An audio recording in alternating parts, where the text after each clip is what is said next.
Hello, this is Len Edgerly at South by Southwest with the last of my South by Southwest extras for the Kimmel Chronicles. It's quieted down in this part of the Austin Convention Center where I'm sitting on the fourth floor trying to recollect what I have learned today to pass along to you in a brief update.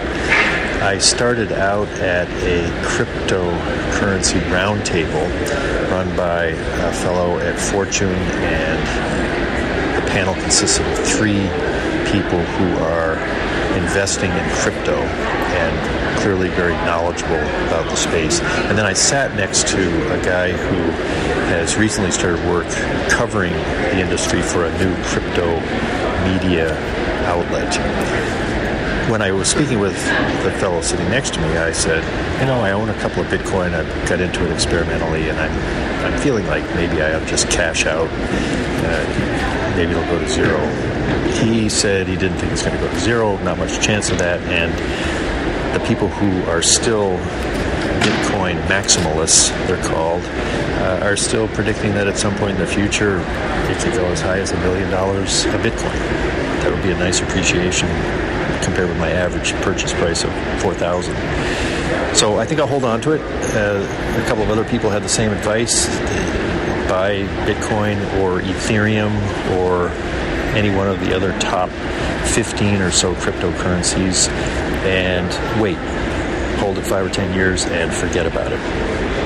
There are probably 400 cryptocurrencies that are active in some way, and one of the panelists said you can bet that half of them will go to zero sometime in the next few years.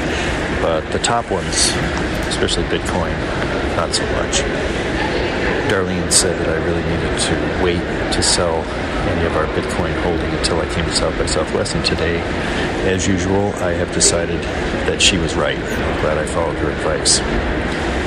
After the crypto panel, I think there might have been another one that I saw, but I can't remember. I'm at the point of overload where I've had so many new ideas flow through my mind that I can't honestly tell you what the other panel that I attended might have been about. I did stop at the gaming area. South by Southwest phases through these various kinds of gatherings. Interactive is the one that I sign up for, music, film, or others, and there's a big gaming presence.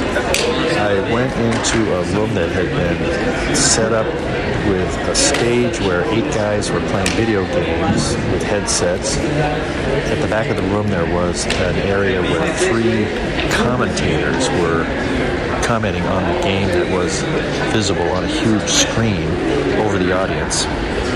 It was mind-numbingly active, chaotic, colorful, loud, and they were playing Halo. It was a Halo championship. That's a game I probably played 10 years ago. It's basically kind of a shooter game.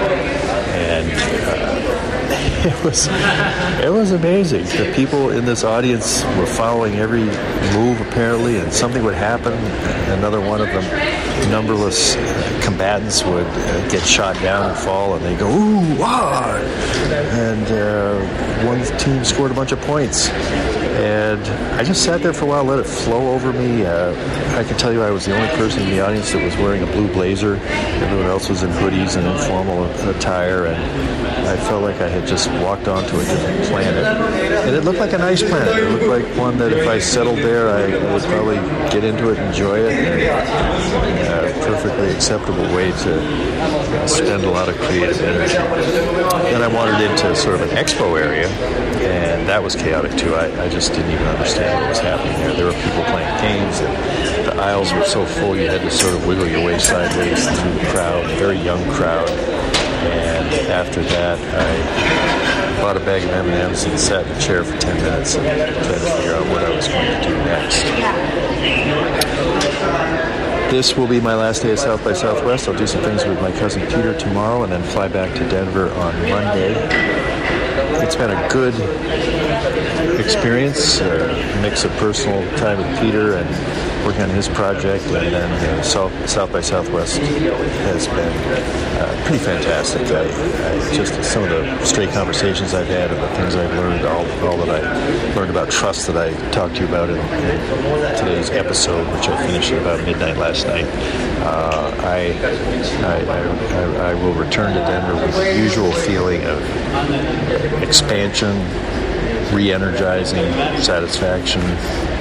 Pretty optimistic about what's ahead. How people are working on problems. At the same time, understanding the scale of the challenges that we face. Cybersecurity, and of course this terrible attack in New Zealand.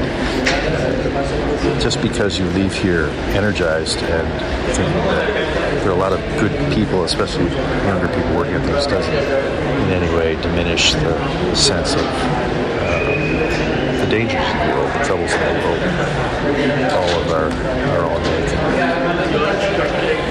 So this is Len Edgerly for the Kindle Chronicles, and I hope you enjoyed these brief updates as well as the full show. And next show I will be talking to you in Denver. Thanks for listening. Bye.